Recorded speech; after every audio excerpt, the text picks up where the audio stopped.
যে ব্যক্তি প্রতিদিন 10 বার পাঠ করবে সুবহানাল্লাহি ওয়া বিহামদিহি, সুবহানাল্লাহি ওয়া বিহামদিহি, সুবহানাল্লাহি ওয়া বিহামদিহি, সুবহানাল্লাহি ওয়া বিহামদিহি, সুবহানাল্লাহি ওয়া বিহামদিহি, এই আয়াতটি যে ব্যক্তি প্রতিদিন 10 বার পাঠ করবে তার গুনাহ মাফ, তার জীবনের সম্পূর্ণ গুনাহ মাফ করে দেয় আল্লাহ তাআলা। তাই আমরা সুবহানাল্লাহি ওয়া বিহামদিহি, সুবহানাল্লাহি ওয়া বিহামদিহি প্রতিদিন 10 বার করে পাঠ করব। 5 ওয়াক্ত নামাজে আপনি 10 বার করে পাঠ করলেও 50 বার। অত্যন্ত ফজিলতের একটা দোয়া। আপনি প্রতিদিন 5 ওয়াক্ত নামাজে 10 বার করে অবশ্যই পড়ার জন্য চেষ্টা করবেন।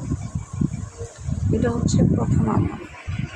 দ্বিতীয় আমল হচ্ছে, দেখবেন অনেক মানুষ আপনার মনে অনেক কষ্ট দিয়ে কথা বলছে, আঘাত দিয়ে কথা বলছে, অনেক কষ্ট দিয়ে একদম ঝাড় করে ফেলাইতেছে, কিন্তু আপনার কাজ হচ্ছে আপনি তার উপরে কোনো প্রতিশোধ নেবেন না, তাকে ক্ষমা করে দিবেন, তাকে মাফ করে দিবেন।